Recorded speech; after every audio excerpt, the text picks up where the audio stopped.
आज रंगभोर के पहले दिन हम आपके सामने पेश करेंगे असगर वजाहत का ड्रामा इन्ना की आवाज़। आज के हमारे चीफ गेस्ट यानी मेहमान खुसूसी हैं जनाब BN गोस्वामी साहब, जिन्होंने फ़न और कला की दुनिया में अपनी काबिलियत और हुनर का लोहा मनवाते हुए राष्ट्रीय सम्मान के तौर पर पद्मश्री 1998 और पद्म भूषण 2008 का एजाज़ हासिल किया। अभी वो चल रहा जनाब विजेंद्रनाथ गोस्वामी साहब एक आर्ट क्रिएटिव 1 घंटा 10 मिनट का ड्रामा पेश करने जा रहे हैं, इन्ना की आवाज़।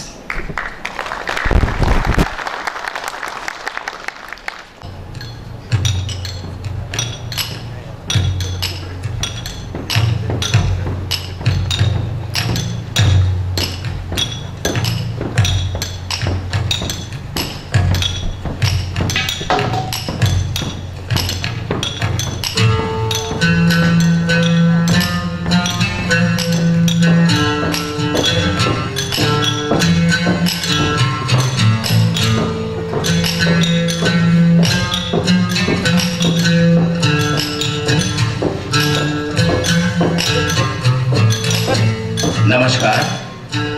आए हुए सभी दर्शकों का हम अलंकार थिएटर ग्रुप की तरफ से हार्दिक स्वागत करते हैं।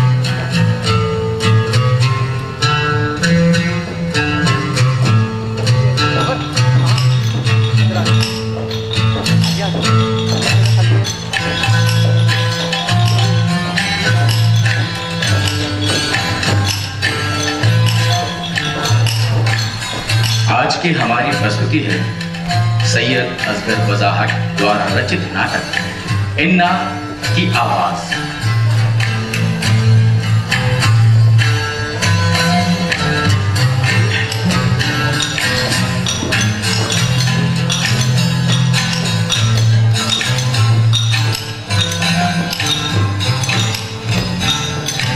आप सभी दर्शकों से निवेदन है कि कृपया अपने मोबाइल फोन साइलेंट कर लें या उन्हें स्विच ऑफ कर दें। तो लीजिए प्रस्तुत है नाटक इन्ना की आवाज़।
जिन पत्थरों पर तुम मरना घिस रहे थे क्या वो चमक गए?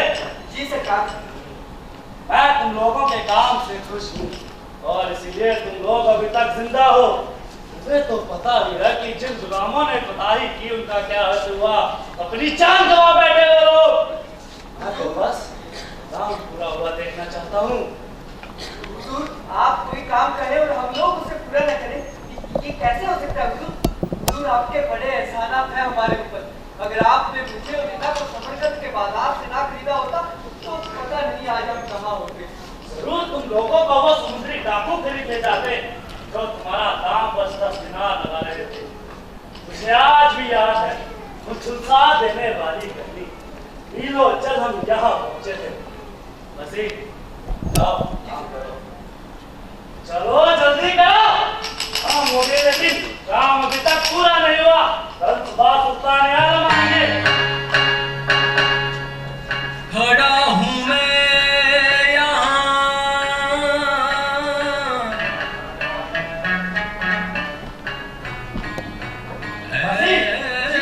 कुदरत सुल्तान आलम के लिए हजारों गुलाम खरीदे और आज तक मेरी गुफ्तगू से तरीके से करता है कि उसकी सीट पर पड़ने के लिए मेरा ये थोड़ा भी कर गया।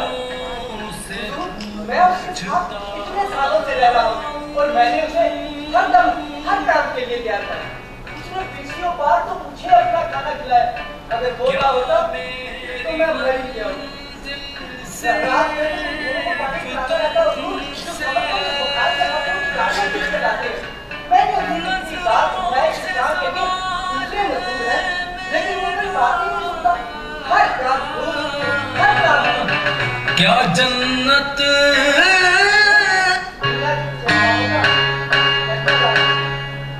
खड़ा हूँ मैं और कोशिश सुनते दिल को सुकून मिलता है। जाओ, आज मेरी गुफ्तगू सुल्तान का नाम लिख दिया गया। लिख दिया। हाँ? हाँ?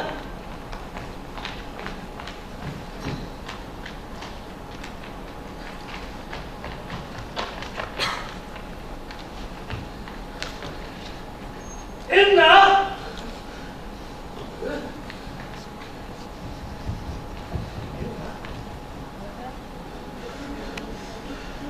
मैं तुम लोगों को वो सजा दूंगा कि शैतान भी काम चाहे। तुम लोगों ने महल के दरवाजे पर सुल्तान के नाम की वजह इन्ना का नाम लिखा, एक गुलाम का नाम जिसे मैं समरकंद के बाजार से कौड़ियों के मोल लेके आया था, उसका नाम तुम लोगों ने महल के दरवाजे पर लिखा। चलो जाओ, जाकर सुल्तान का नाम लिखो।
और तुम लोग हमारी रियाया।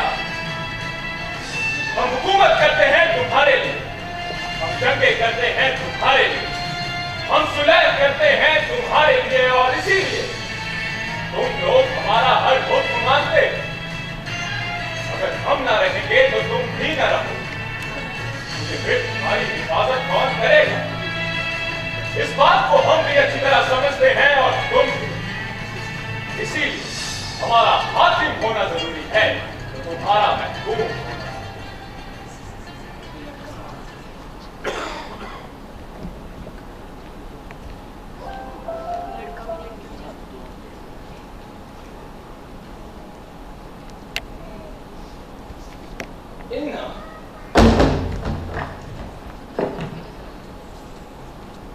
मेरे ख्याल से मेरा ये नाम तो नहीं है। मुझे मेरा हुक्म अच्छी तरह से याद है, और वो ये नहीं था कि महल के दरवाजे पर इन्ना का नाम लिख जाए, दारोगा को हमारे सामने हाजिर किया जाए। हुजूर, क्या तुम्हें लगता है कि तुम्हारी इन गलतियों के लिए तुम्हें माफ कर दिया जाएगा? इसमें मेरी कोई गलती नहीं है सरकार। सजा सिर्फ उन्हीं लोगों को नहीं दी जाती जो कसूरवार होते हैं। तुम्हें सजा देकर यह भी साबित किया जा सकता है कि सजा और इनाम का सिलसिला जारी है। सजा और सख्त मिलेगी। झूठ और फरेब से मुझे सख्त नफरत है। सुल्तान आलम, अगर आपकी इजाजत हो। हाँ।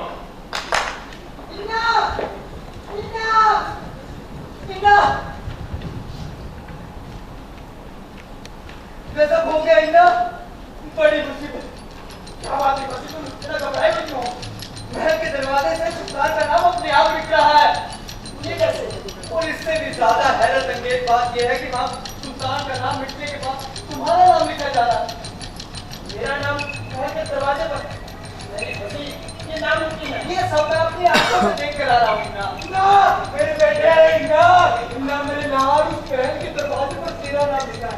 अरे जिस महल को बनाते बनाते मेरी कमर झुक गई, जिस महल को बनाते बनाते मेरी आंखें की रोशनी बंद पड़ गई, उस महल पर तेरा नाम बैठा है। तेरा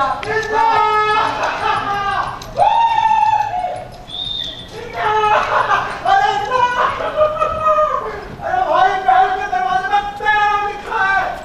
सुल्तान आलम, हकीकत तो ये है कि आपका नाम यहाँ से अपने आप मिटकर इन्ना का नाम लिखा जाता है। मुझे रूहानी ताकतों पर कोई यकीन नहीं है। इन्ना, हमें वो तरवाहों वाला गीत सुनाओ ना। हाँ, जो हमें दीवाना बना देता है। हाँ।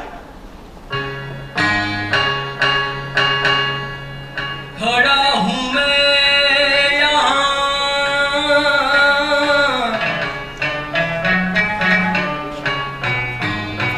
ऐ कुदरत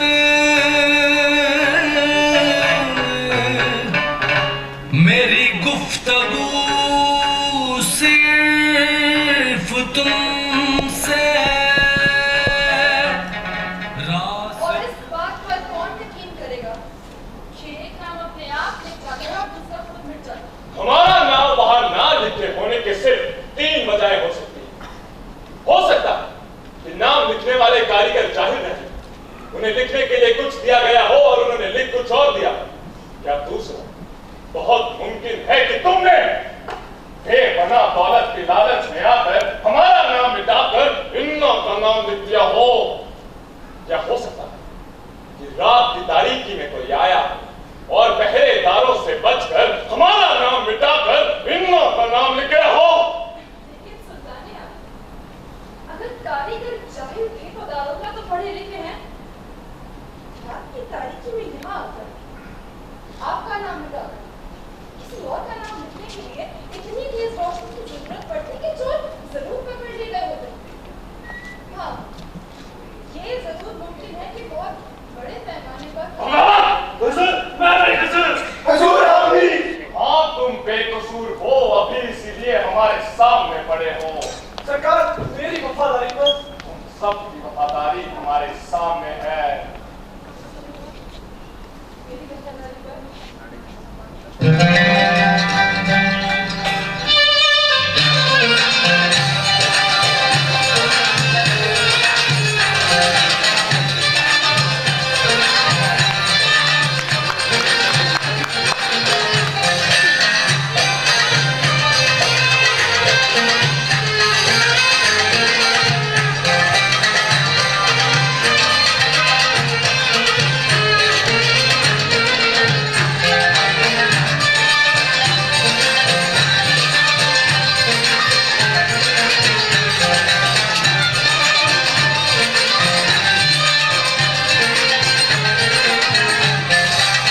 एक नाम है जो जहन में चिपक कर रह गया है। इन्ना। कौन है ये इन्ना? आपका गुलाम सुल्तान आलम। समरकंद के बाजार से कौड़ियों के मोल खरीदा गया एक गुलाम।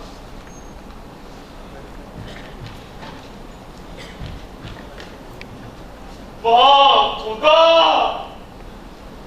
अगर मेरी बजाय वहां पर किसी और सुल्तान का नाम अपने आप लिख गया होता तो मुझे इतनी तकलीफ न होती। लेकिन एक गुलाम इन्ना को कत्ल कर दिया जाए वजीर आजम। सुल्तान आलम, बात इतनी आसान नहीं है जितनी आप समझ रहे हैं। क्या मतलब है? ये बात पूरी आवाम को मालूम हो चुकी है कि इन्ना का नाम यहाँ पर अपने आप लिखा जाता है। ये उन्हें किसने बताया? ये उन्हें किसी ने नहीं बताया बिल्कुल सरकार। गलत। या कुछ नहीं होता वजीर आजम। दरअसल दूर दराज से लाखों लोग इन्ना को देखने आते हैं। उसके झुकने के चारों तरफ भीड़ लगी रहती। उसकी सिर्फ एक झलक पाने के लिए लाखों लोग बेताब रहते हैं सरकार। और अगर उस वक्त इन्ना उनका सिर भी मांगे तो वो दे सकते हैं। गनीमत ये है कि इन्ना ने अभी तक उनसे कुछ मांगा नहीं है। इन्ना हमारी रियायत को हमारे खिलाफ भड़काता है।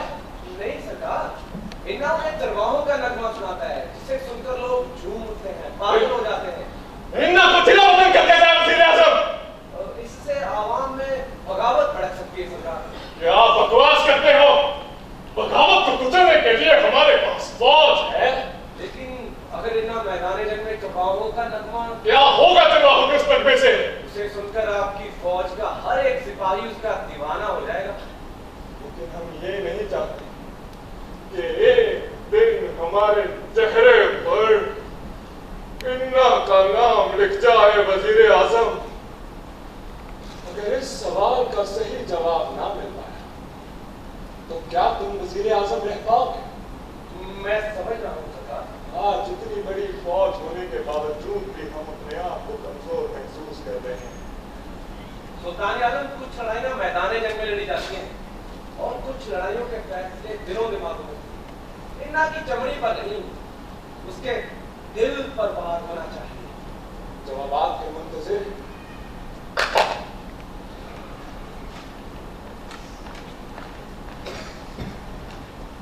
रास्ता एक ही है हुजूर, वो ये है कि इन्ना की आवाज बदल जाए।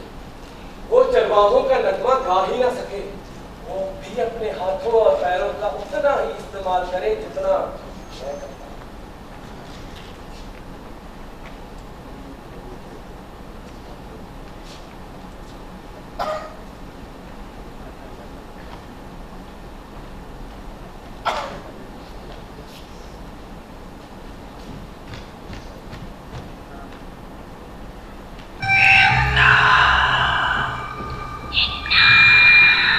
कौन है? मैं पूछता हूँ कौन है?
कैसे निपटाता? मुझे नहीं मालूम सरकार। इन दो कमजोर हाथों के अलावा और क्या है तुम्हारे पास? कुछ नहीं की सरकार। ये महल तुमने बनवाया है? आपने सरकार। महल हमने बनवाया, लेकिन महल के दरवाजे पर तुम्हारा नाम अपने आप कैसे लिख जाता है? नहीं मालूम सरकार।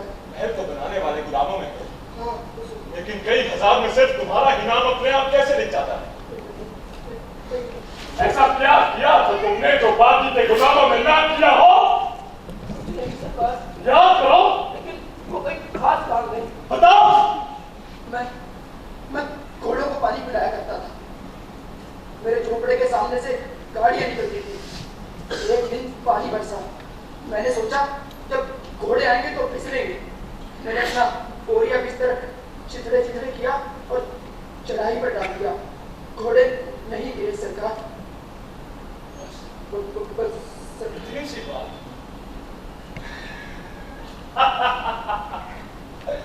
किसी बच्चे के ख्वाब से मिलती जुलती है तुम्हारी बात, लेकिन तुम्हारी बातों से ये तो साफ जाहिर होता है कि जानवरों के लिए बेहद हमदर्दी है तुम्हारे मन में। लेकिन अगर महल के दरवाजे पर तुम्हें कत्ल कर दिया जाए, मुझे माफ कर ना तुम रहोगे और ना तुम्हारा नाम। मुझे माफ कर दीजिए सुल्तान। लेकिन महल के दरवाजे पर अगर तुम्हें कत्ल कर देने के बाद भी तुम्हारा नाम अपने आप दिख गया तो कल हम दूसरा महल बनाएंगे, उसके दरवाजे पर भी तुम्हारा नाम अपने आप दिख गया तो मैं सुल्तान। दफा हो जाए यहाँ से।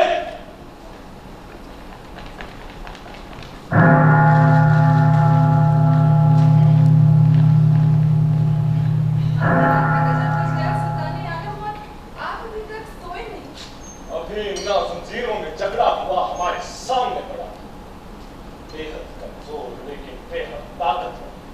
हम चाहते तो उसे मसल कर रख देते, हम समझ नहीं पा रहे हम उसके साथ क्या करें। ये ऐसी गुत्थी है जो के साथ आपको वैसा ही सलूक करना चाहिए जैसा आप अपने बाकी सूबेदारों के साथ करते हैं। बाकी सूबेदारों को तो हम सख्त सजा देते हैं। सजाएं देने के बाद सुल्तान यादव उन्हें इनाम तो देते, सजा और इनाम दोनों पाने के बाद बाकी सूबेदार सुल्तान आलम के वफादार खिदमतगार बन जाते हैं।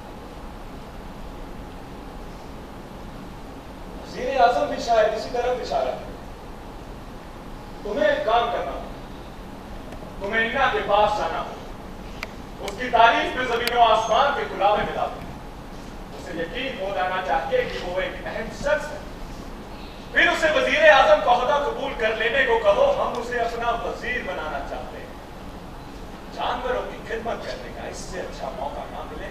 मैं पूरी कोशिश करूंगी। कोशिश नहीं, ये काम होना ही चाहिए किसी भी कीमत पर। लोग तूफान आने से पहले अपने घरों के दरवाजे बंद कर लेते, लेकिन मैं अपने महल के दरवाजे खोल रहा हूं। तूफान मेरे महल के घरों दीवार से सर टकरा खत्म हो जाएगा।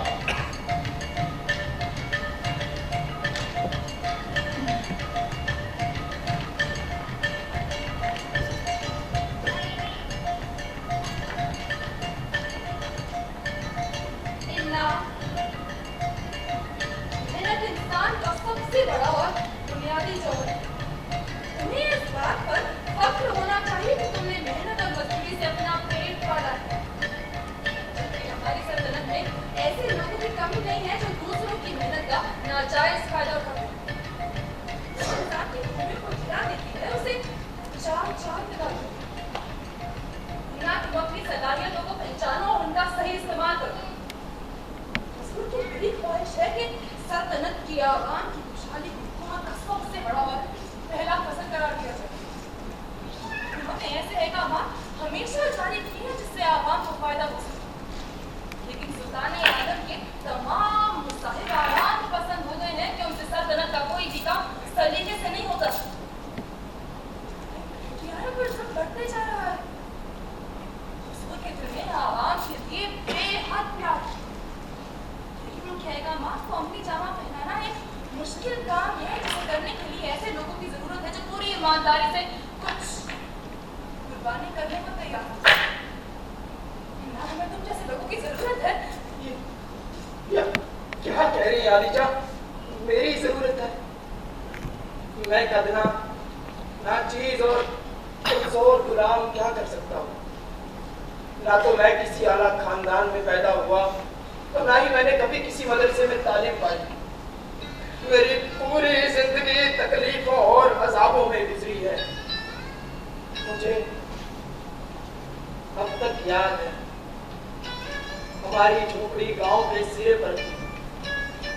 मेरी माँ एक नेक दिल और मासूम औरत थी। मेरा बाप इतनी बेदर्दी से उसे पीटा करता था, यह सोचकर मेरे अब भी रोंगटे खड़े हो जाते हैं। सरकारी फौजें हमारे गांव को तहस नहस कर जाया करती थी और हम फिर बस जाते थे। एक रात फैजलों ने हमारे गांव पर हमला कर दिया। वो घोड़ों पर बैठे मशाले भी हमारे गांव में घुस आए। उन लोगों ने कत्ल गारत का बाजार गर्म कर दिया। मेरी माँ मुझे अपनी बाजू में उठाए भागे जा रही थी। और तेज भागी वो भागते जा रही थी, लेकिन फैजलों ने उसे पकड़ लिया। मैं बच्चा था, लेकिन मुझे अब भी अच्छी तरह से याद है मेरी माँ खून से लिथड़ी दर्द से करा रही थी। वो लोग उस पर बेशर्मी से हंस रहे थे, उस पर थूक रहे थे, उसके सीने में अपने नेज़े चुभो रहे थे और फिर वो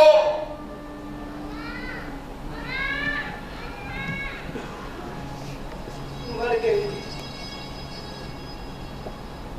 फैजलों ने मुझे अपना गुलाम बना।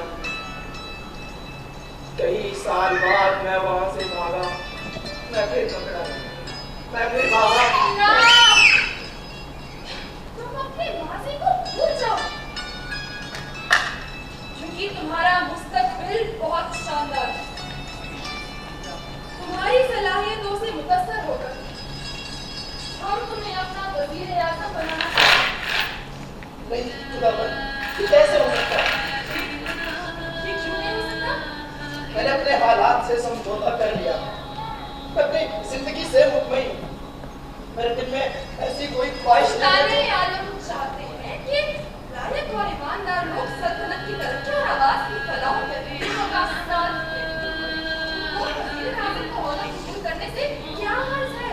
नहीं, ये नामुमकिन। ना तुम क्यों इनकार कर रहे हो? इसकी कोई वजह नहीं है। इनकार का मतलब है आवाम से गद्दारी, अपने फर्ज से होगा। वज़ीर आज़म हो जाने के बाद तुम्हारे इख्तियारात लामौजूद होंगे। तुम जो चाहोगे वही किया जाएगा।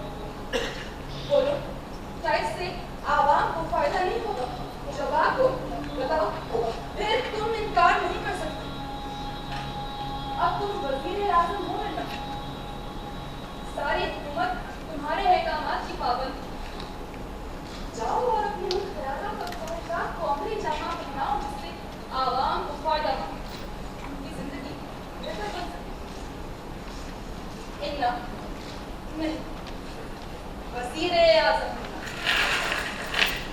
रहती दुनिया तक तुम्हारा नाम तारीख की सफाहत पर रोशन।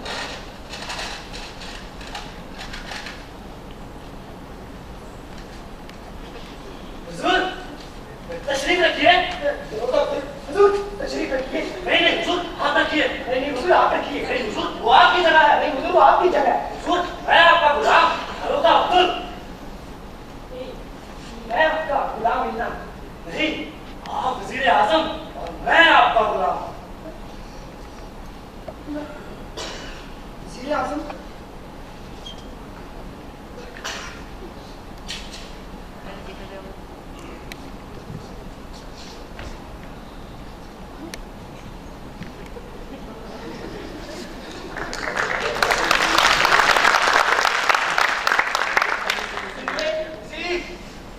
इन्ना कहाँ है?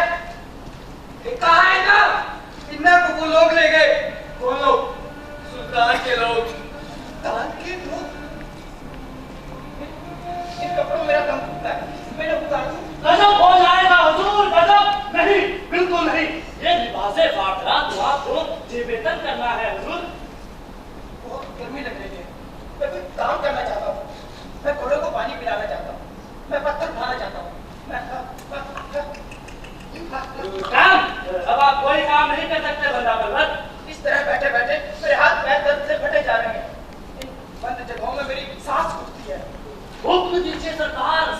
चले गए। जरूर उसका काकी करने ले गए होंगे वो लोग। नहीं, सुल्तान उसे अपना वजीर बनाना चाहता है। सुल्तान का वजीर? तो क्या वो आएगा फिर? अब उसका यहाँ आने का क्या मतलब है? क्यों? उसे अब सल्तनत के काम से फुर्सत दिखा। अगर उसका गाना सुना हो तो क्या करेंगे हम लोग? उसकी जैसी आवाज है।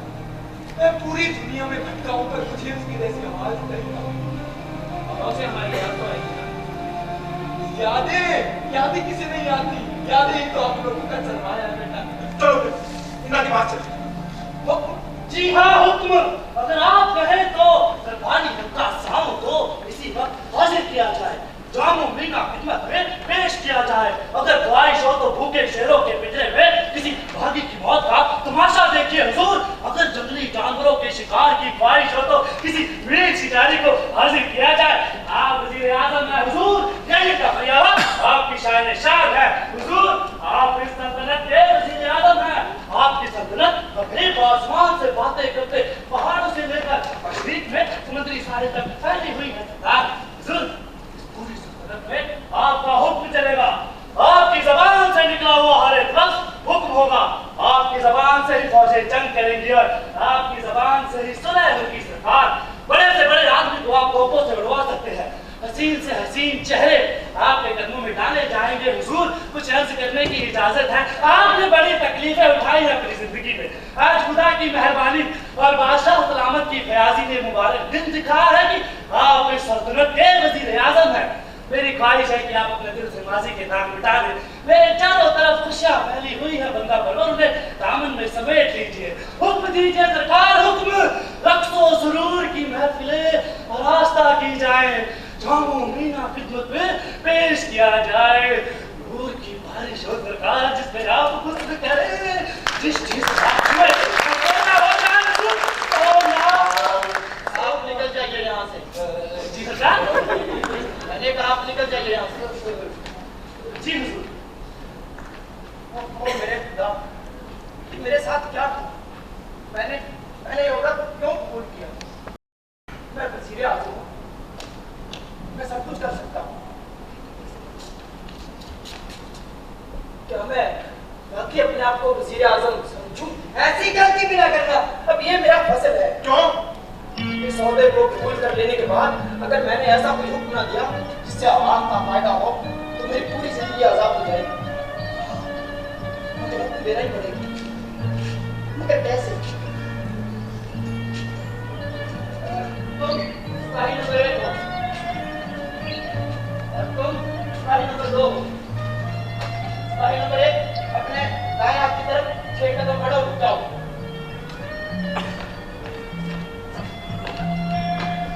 सिपाही नंबर 2 अपने बाएं हाथ की तरफ 4 कदम बढ़ो, रुक जाओ। सिपाही नंबर 2 अब तुम मेरे लिए ऊंट बनो। मैंने कहा तुम मेरे लिए ऊंट बनो।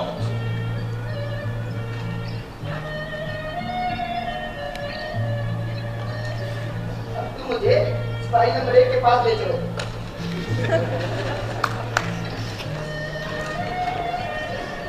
रुक जाओ। सिपाही नंबर 1 अब तुम मुझे इस ऊंट से नीचे उतारो।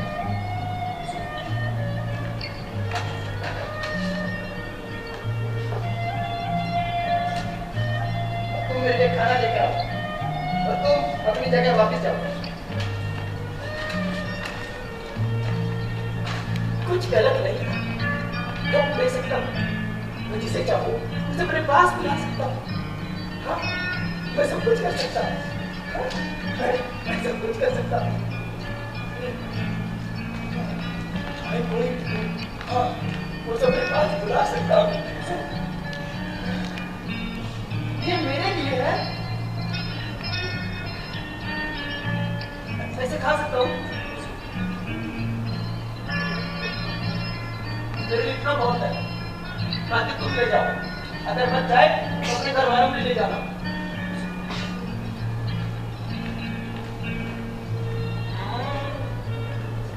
मैं जो चाहूँ वो खा सकता हूँ। मेरे पास फौज है।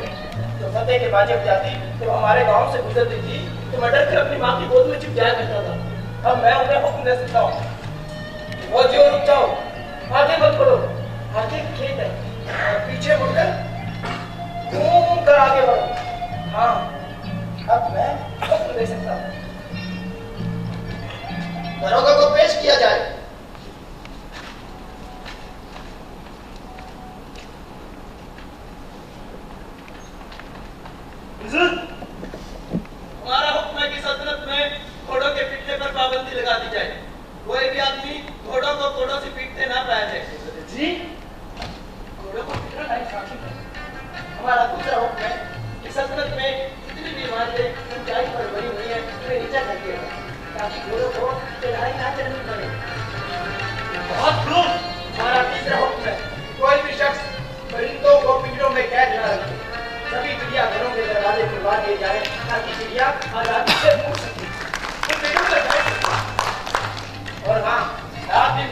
उसका इस बात का ख्याल रखे कोई नया चिड़ीमार सल्तनत की सरहदों में दाखिल ना होता है। बेहतर है हुजूर। बुरी आवाम की खुशहाली और बहबूदी मुकद्दम है, इसलिए मैं आज लगान माफी का ऐलान करता हूँ। लेकिन ये कैसे हो सकता है सरकार? नामुमकिन को मुमकिन बनाना पड़ेगा। बचा कर पाते हैं हुजूर। पूरी सल्तनत में कोई भी शख्स चिथड़ों में न दिखे। चिथड़ों में पूरी कोशिश की जाए कि अवाम सड़ी और गंदी चीजें ना खाए। पूरी कोशिश की जाएगी हुजूर।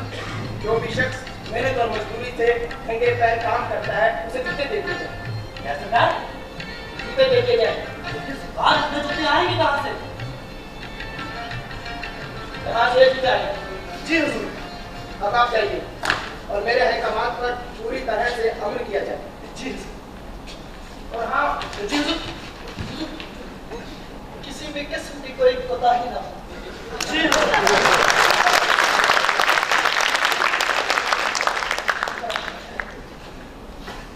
या अल्लाह, तू रहीम और करीम, मैं कसम खाता हूँ कि मेरी हर सांस हक और इंसाफ की पाबंद हो। मैं ताज़ जिंदगी अपने फर्ज को अदा करते हूँ।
मैंने ऐसे अहकामात दिए हैं जिनमें लेकिन और खर्चे जैसे लफ्जों की कोई गुंजाइश नहीं। अगलों घोड़ों को ताजदारों से पीटे, उन्हें भूखा रखेंगे, उन्हें ऐसी तकलीफें देंगे कि देखने वाले को कुछ मालूम ही न हो सके।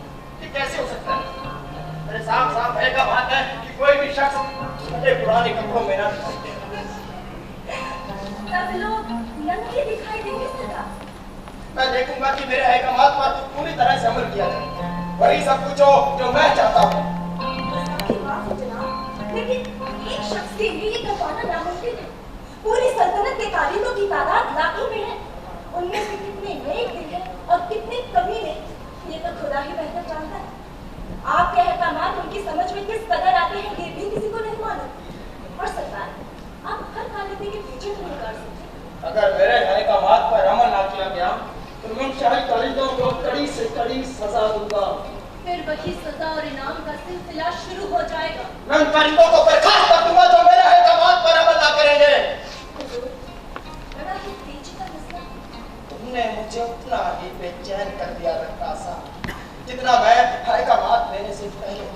मुझे सख्त शर्मिंदगी है हुजूर, लेकिन सरकार, मैं एक शाही रक्कासा होने से पहले इन सब सवालात पर सोचा करती। बहुत दिनों तक सोचती रही लेकिन नतीजा कोई नहीं निकला। वज़ीर आज़म, गुस्ताखी माफ हो, एक छोटा सा किस्सा याद आता है। एक प्यारी मासूम सी चिड़िया, उसने सोचा वो अपनी मीठी आवाज से सारे जंगल को एक नई जिंदगी दे देगी। बरसों तक चिड़िया पेड़ पर उड़ उड़ कर अपना तराना गाती। एक दिन शेर दहाड़ दिया, सारे जंगल में मौत का सन्नाटा छा गया और वो चिड़िया उड़ते उड़ते जमीन पर गिरी और मर गई। तुम क्या कह रही हो रक्कासा? ये सब बातें भूल जाइए लेकिन मैं कुछ करूंगा। हाँ, जरूर करेंगे सरकार। सरकार, हर इंसान के कुछ करने की हक है। अगर ऐसा इंसान दुनिया के तमाम काम कर डालता है, लेकिन ये मुमकिन नहीं है। हाँ, ये मुमकिन जरूर है अपने इंसान उन कामों को करने की कोशिश करे जिन्हें जो बेहतर समझता है, लेकिन उससे ये उम्मीद बिल्कुल न कीजिए कि वो काम 100% बाकी के मर्जी के मुताबिक हो जाए। पीछे सरकार।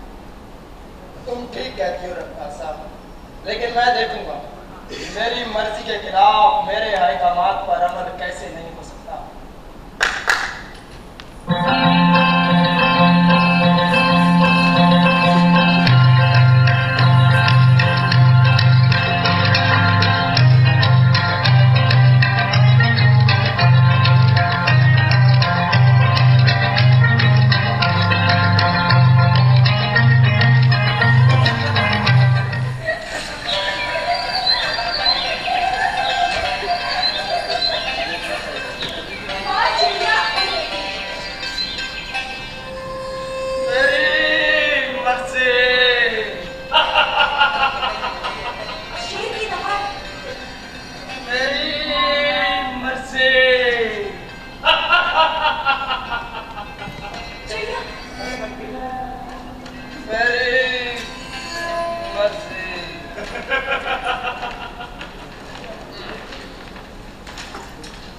बड़ा ही सख्त हुक्म है। चिड़ीमार को सूरत से पहचानना नामुमकिन है। सबसे बड़े चिड़ीमार तो तुम ही हो। बेइज्जती ना करो। वज़ीर आज़म इन्होंने सुन लिया तो कयामत हो जाएगी।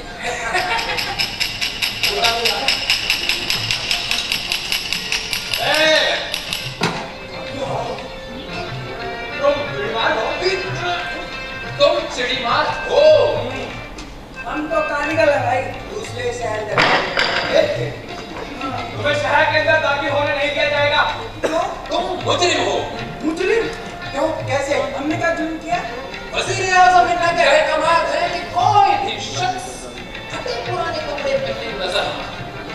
तुम अपने कपड़े उतार दो, तुम शहर में दाखिल हो सकते हो। कपड़े उतारे? हमारे भी हो जाएंगे। तभी शहर में दाखिल हो पाओगे। शहर में हमारा घर है, परिवार है। कौन दूंगा? अगर शहर में ऐसे घुसे क्या बोलेंगे? हाँ, हमें माफ कर दो।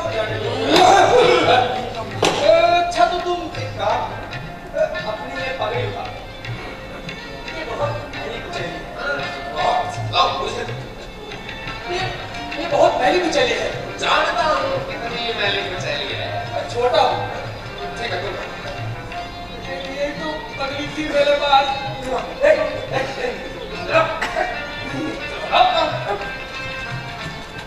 जनाब, ये भी चिड़ीमार नहीं क्या? तुम फिक्र ना करो, मैं आज ही कम से कम 10 चिड़ीमारों को गिरफ्तार करूं। 20, 21 तुम ही करो। हुजूर, सल्तनत में बदअमनी फैली हुई है। वाहन फैला दिया जाए। बागी बहुत ताकतवर हो चुके हैं और अपने सर उठा लिए हैं। ना वो लगान का पैसा देते हैं, ना हमारे खजाने में वो पैसा जमा करते हैं और उन पैसों से हथियार खरीदते हैं और हमले करते हैं। इस वक्त वो इस शहर पर भी हमला करने की ताकत रखते हैं। हुजूर, इस शहर पर, इस महल पर, यानी कि मुझ पर इतने सालों से हमला होने की तैयारी हो रही थी और तुम खामोश बैठे थे। अभी तक एक भी चिड़ीमार नहीं मिला। अरे तुम फिक्र ना करो, अभी कोई आता। ठीक ए बुढ़िया,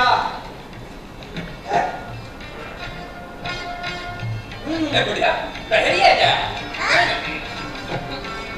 पहली है क्या? नहीं, मुझे ऊंचा सुनाई देता है।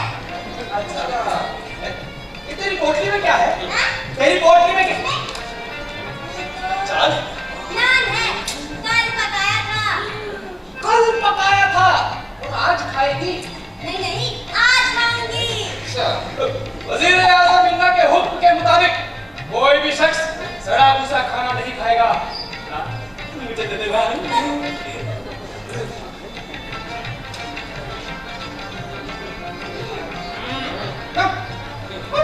ऐसी चीजें अगर आवाम खाएगी तो वाकई मर जाएगी। बेशक तुम ठीक कहते हो।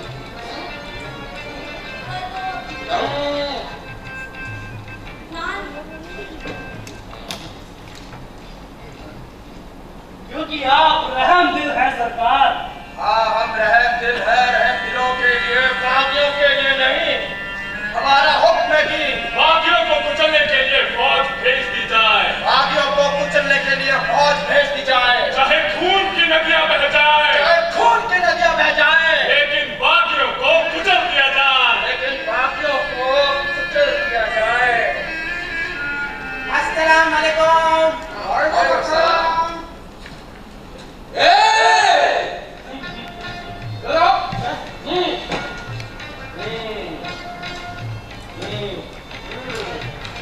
सुनो, वज़ीर आज़म अन्ना के हुक्म के बावजूद तुम्हारा लगान माफ कर दिया गया। वाह, लगान? लेकिन मेरे पास तो जमीन ही नहीं है। तो तुम्हें जमीन खरीदनी पड़ेगी। हाँ, जमीन खरीदने के पैसे ही नहीं है। अगर जमीन नहीं खरीदोगे तो लगान माफ नहीं हो पाएगा और तुम्हें मुजरिम करार दिया जाएगा, तुम्हें गिरफ्तार कर लिया जाएगा। ये तो बड़ा अंधेरा है। बकवास मत करो, जल्दी फैसला करो। हम जमीन फेंकना चाहते हो या नहीं? वो बताओ, वो लड़की तुम्हारी है? वो हाँ, उसे जूते क्यों नहीं पहने हैं? उसने तो चलना ही नहीं सीखा। अच्छा, तो उसे यही छोड़ो। पहले उसके नाप के जूते बनेंगे, जब वो जूते पहन लेगी तब शहर में दाखिल हो सकेगी। ये क्या उल्टी सीधी बातें कर रहे हो? उल्टी सीधी बातें पानी मालूम होते हो। गिरफ्तार कर लेते हैं। बहुत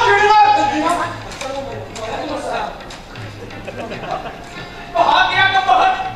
पकड़ो चिड़ी बात।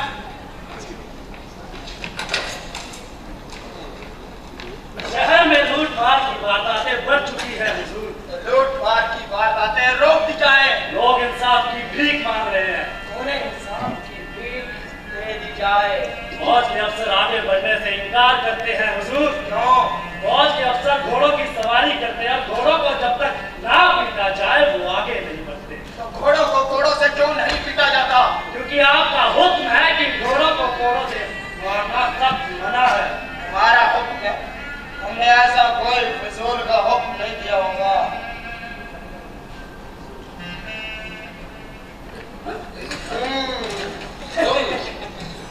तुम चिड़ियार हो? तुम कभी घोड़े पर बैठे हो? तुम्हारे पास जमीन है? तुम क्या खाते हो? दिखाओ। तुम्हारी मूंछें काली हैं। मुझे समझ में नहीं आता कि इन सवालों की जरूरत क्या है। वज़ीर आज़म अन्ना के हाईकमान है कि कोई भी वज़ीर आज़म के अहकामात पर शहरवार अमल किया जा रहा है। तो अहकामात के सही जवाब दो। वज़ीर आज़म के अहकामात पर जिस तरह अमल उसके बारे में शायद वज़ीर आज़म भी ना जानते होंगे। उनका अगर ये हुक्म होता कि कोई आदमी भूख से न मरने पाए तो तुम लोग शायद उस आदमी का तलवार से कत्ल कर देते। पानी मालूम होता गिरफ्तार कर लेते। तुम बागी कर लोगे क्या? और ले चलो मुझे वज़ीर आज़म के पास, जिसके साथ मैं 20 साल तक एक झोपड़े में रहा हूँ। 20 साल वज़ीर आज़म झोपड़े में? पागल हो गए? अरे वज़ीर आज़म मेरे अजीज दोस्त हैं। मेरे भी आजकल हर कोई यही बोलता है। चलो चलो। मेरे पास तुम्हारे लिए कुछ है क्या?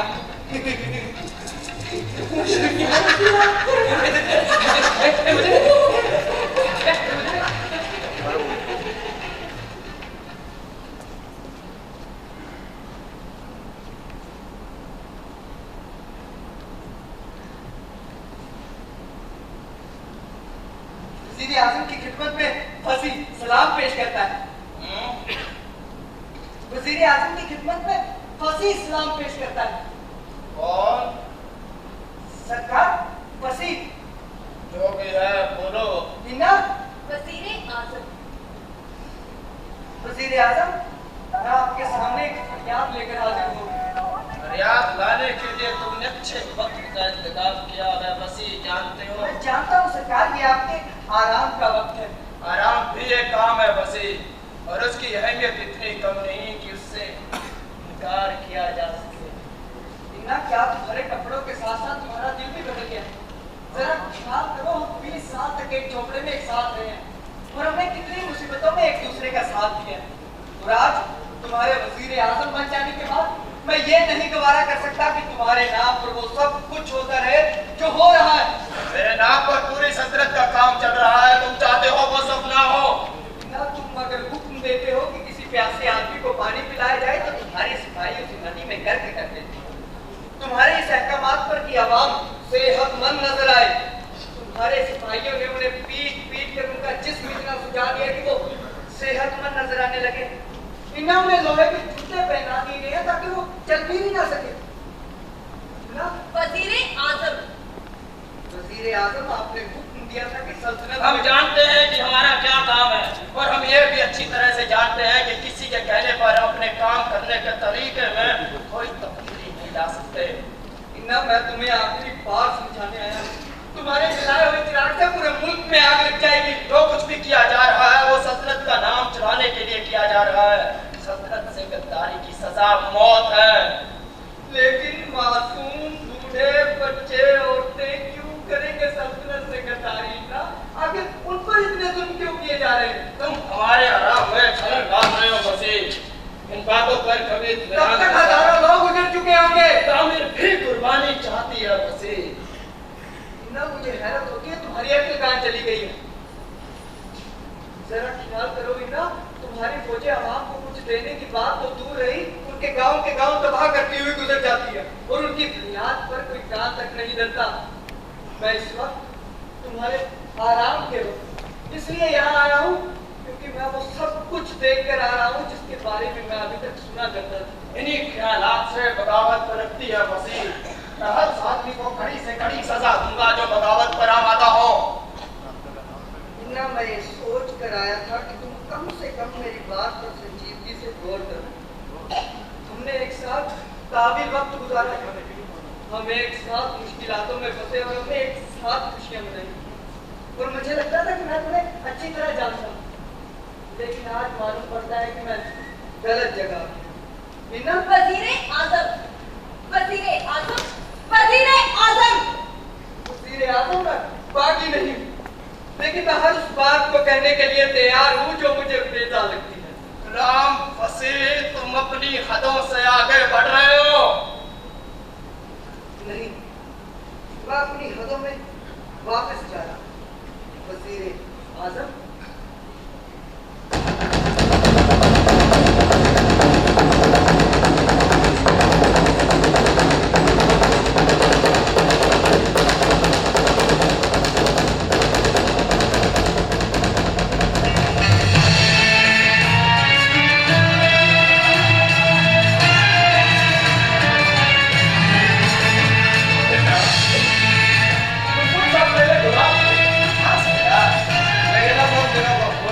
ठीक है, गुलामी की जिंदगी तो मौत से बदतर है, लेकिन इन्ना तुम हीरा पत्थरों के बीच पड़ा हुआ है।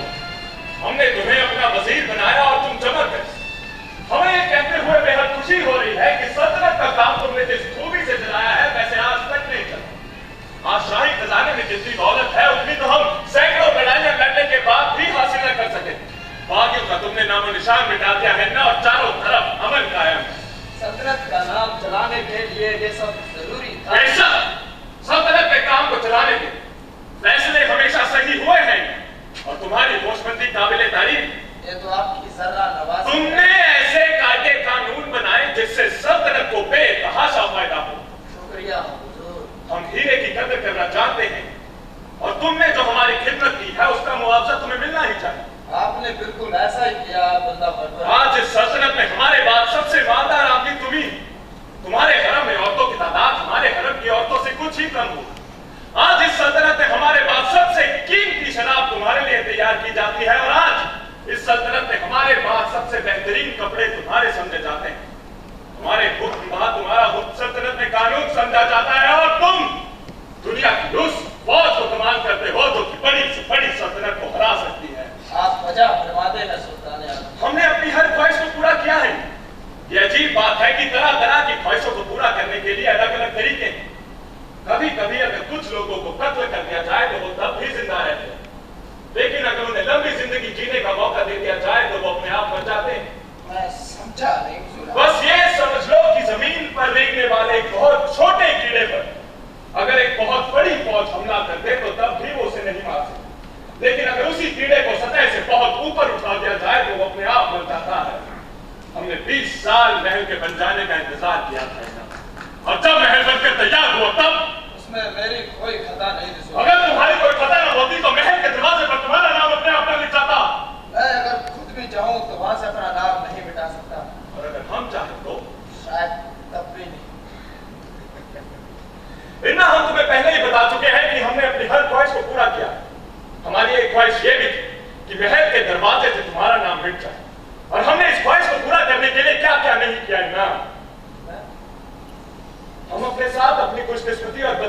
लेकर पैदा हुए।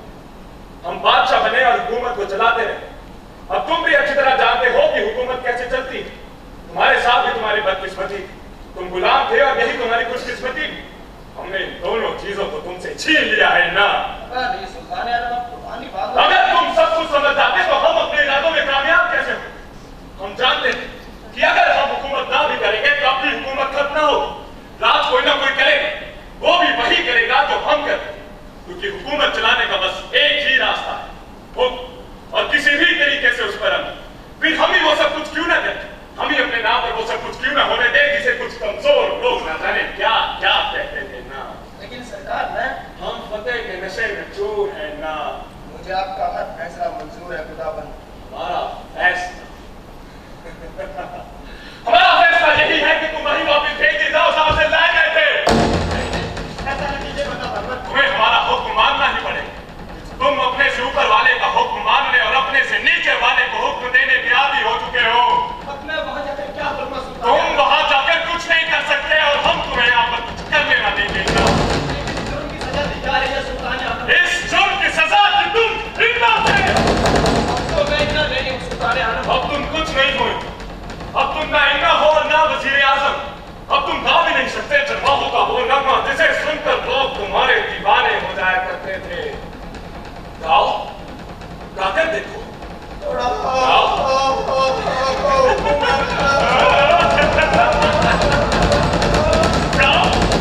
अब तुम सिर्फ हुक्म दे सकते हो ना, गा नहीं सकते। और तुम्हारा हुक्म मानने वाला भी अब यहाँ पर कोई नहीं है। गाओ।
इसमें 5 मिनट और चाहूंगा आप सभी दर्शकों के लिए।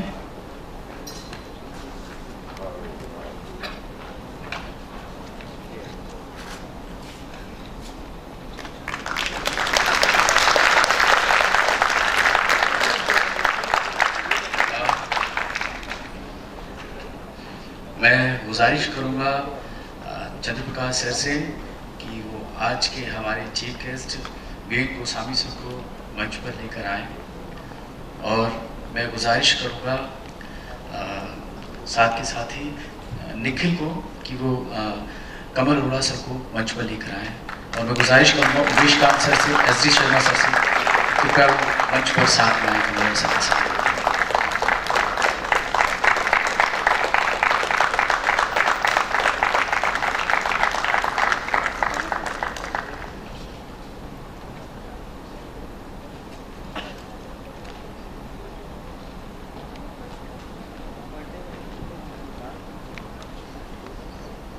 मैं से कि आज के हमारे chief guest V N Goswami sir को शॉल और एक पौधे के साथ यहाँ पर आने के लिए सर हम सभी कलाकारों को अपनी ब्लेसिंग्स देने के लिए thank you very much sir.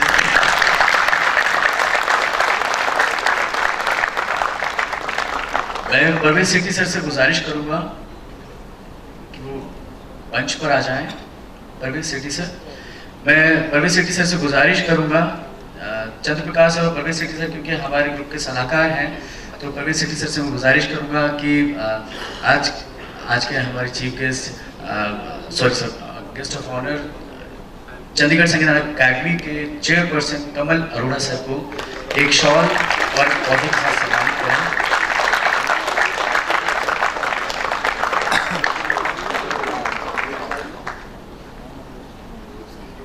ये पहली बार हुआ है कि किसी संस्था के साथ कोलैबोरेट करके अकेडमी ने उसके इस तरीके से फेस्टिवल कराया हो, और मैं तहे दिल से हमारा पूरा ग्रुप शुक्रिया अदा करना चाहता है चंडीगढ़ संगीत नाटक अकादमी का, चेयरपर्सन साहब का, वाइस चेयरपर्सन सर का और सेक्रेटरी सर का कि उन्होंने हमें ये मौका दिया कि हम यहाँ पर अपने तरीके से एक फेस्टिवल कर सकें।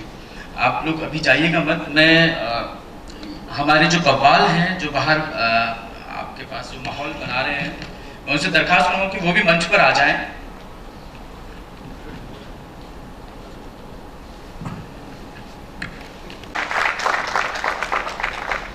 इन्ना के किरदार में गुरबख्श सिंह, वजीर के किरदार में अनमोल सिद्धू, दरोगा के किरदार में कादिल खान, नर्तकी के किरदार में प्रमिला थापा, फसी के किरदार में अवतार सिद्धू, सिपाही एक के किरदार में निखिल मोदी, और जो आवाम जो यहाँ पर आवाम की भूमिका में थे मंजू यादव, साक्षी भगत, प्रिया राजपूत, सचिन भट्ट, गौरव कंबोज, दीपांशु शर्मा, तेजिंदर सिंह, ऋषभ शर्मा, ज्योति सानिया, नितिन। मैं आप सब लोगों को बताना चाहूंगा कि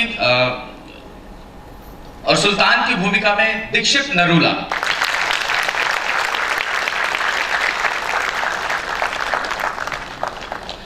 और यहाँ पर जो कव्वाल थे जो बाहर आप सभी लोगों का मनोरंजन कर रहे थे नाटक शुरू होने से पहले, और नाटक अभी जब खत्म हो गया इसके बाद भी आपके साथ वहां पे बाहर जुड़े रहेंगे। गुरशरण कटारिया वो लीड कर रहे हैं आगे, चमन लाल, अमनदीप सिंह, विशाल और संदीप। इस बाहर की जो डेकोरेशन है, जो लोग लीड कर रहे थे इसमें, मैं उन सभी को इंट्रोड्यूस कराना चाहूँगा। राजे, बालकिशन, सुभाषी, जिन्होंने जितने भी आपने बलून का देखा है, ये बच्चे कल आप इन बच्चों का म्यूजिक सुनिएगा। कल यही बच्चे आपको गाते बजाते हुए इसी प्लेटफॉर्म पे जहाँ पर आज कव्वाल बैठे हुए थे, कल ये बच्चे बैठेंगे। और परसों राजस्थान से जमाल खान जी, पद्मश्री विभूषित जलाल खान जी यहाँ पर हम सभी दर्शकों के बीच में होंगे। जो नाटक के शुरू होने से पहले, नाटक खत्म होने के बाद आप उनके राजस्थानी फोक म्यूजिक के साथ आप लुत्फ उठा सकते हैं। बाकी मुझे समझ में स्वीकार किया, हमें हमारा काम देखने के लिए, हमें ब्लेसिंग्स देने के लिए, और चंडीगढ़ संगीत नाटक अकादमी के सभी एडमिनिस्ट्रेटिव जितने भी लोग हैं, chairperson, vice chairperson, secretary sir, कि हमें यहाँ पर इस स्टेज पर मौका दिया। कल आप नाटक देखिएगा झोपड़पट्टी।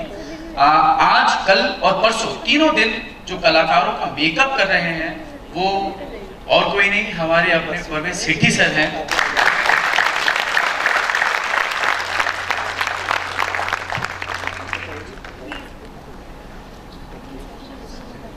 सर दरख्वास्त अगर 2 शब्द।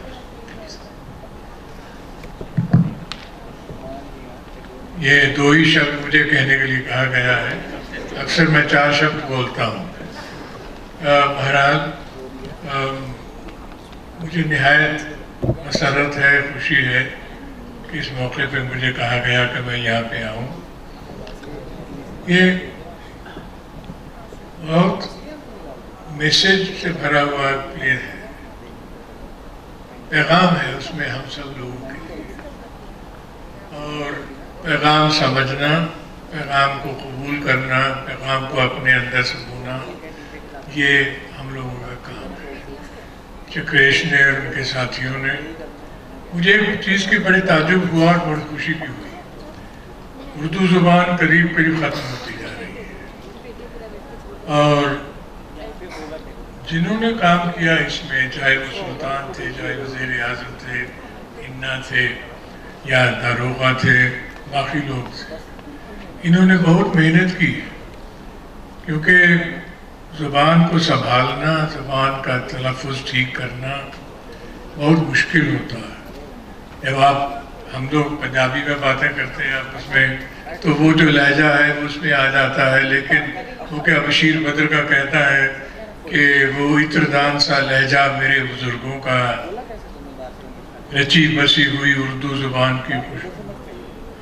तो इत्रदान सा जो लहजा है जो उर्दू में होता है, वो बहुत कोशिश की है और बहुत कामयाबी के साथ कोशिश की है सब लोगों ने, उनको मुबारकबाद देना चाहिए।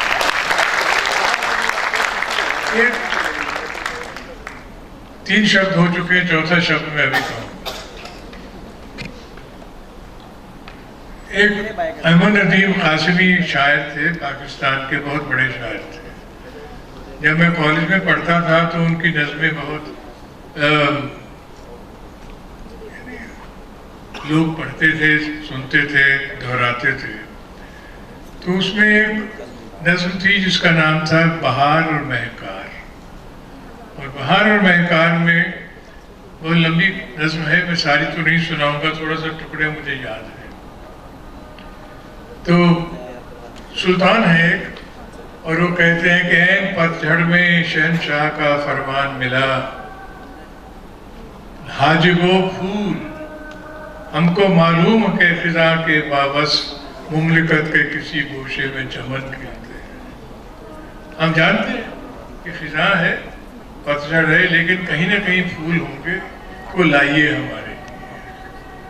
तो क्योंकि सुल्ताना आलम के लबों की सुर्खी इतनी गहरी है कि दिल पर भी घुमाने बुला है, ऐसे कहते हैं।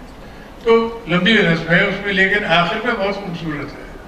तो जो सारे आदमियों को हुक्म दिया जाता है कि जाओ ये काम करके आओ, ये काम करके आओ, फूल लाओ कहीं से, तो वो शाम को इकट्ठे होकर के कहते हैं कि शान आलिया का इकबाल बुलंद, हमने तपते हुए सहराओं को दिन भर छाना, हमने पर्वत को खुदा मान के सिजदे भी किए, हमने झूल से हुए पर्वत में दरड़न डाली, लेकिन एक फूल की पत्ती भी ना पाई हमने।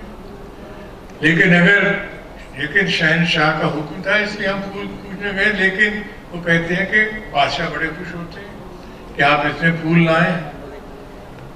तो सब कहते हैं माँ बदौलत को खुशी है कि नमक खारों ने ऐन पतझड़ में बहारों का समा बांध दिया। माँ बदौलत को मगर इससे ताज्जुब है जरूर कि इतने अंबार से महकार कहाँ गायब है। तो तभी वो लोग कहते हैं सारे के सारे मिल करके कि बादशाह शाह का शाह इकबाल बुलंद, हमने ये किया वो किया। लेकिन वो कहते हैं कि कोड़ों के तवातर से जो गुल खिलते हैं, जब कोड़े पड़ते हैं तो खून निकलता है तो उनको गुल कहते हैं, फूल कहते हैं। कोड़ों के तवातर से जो गुल खिलते हैं रंग दे सकते हैं, महकार नहीं दे सकते। तो मेरे जहन में ये नज़्म आई, मैं कह नहीं सकता हूँ आपको, लेकिन जो सुल्तान ने हुक्म दिया था कि ये हो या वैसा हो, उससे कुछ कुछ याद आती है। एक ज़माना था जिसमें ऐसे हुआ करता था, उस ज़माने की यादगार आपने हमें दिखाई है। लेकिन किस तरह करप्ट होता है आदमी, किस तरह उसकी आवाज़ निकल जाती है। बहुत खूबसूरत अंदाज में आपको मुबारक हो, आपके साथियों को मुबारक हो, और मैं तहे दिल से शुक्रगुजार हूँ कि आपने मुझे मौका दिया कि इतना अच्छा मैं प्ले देख सकता। तो फेस्टिवल्स करते हैं फाइनेंशियल्स को लेकर, तो वो इंडिपेंडेंट हमारी वर्किंग है। आप जाने से पहले प्लीज़ ज़रूर कंट्रीब्यूट करिएगा। कल हमारा नाटक है झोपड़पट्टी, राजेश कुमार और नवल किशोर द्वारा रचित ये नाटक, और बाहर आपको बाहर के जो मंच पे आपको बच्चे जो संगीत के साथ, जो कि मैं बताना कल ही बताऊंगा, मैं आपको इंट्रोड्यूस करूंगा कि क्या खास बात है। बहुत बहुत शुक्रिया आप सभी का।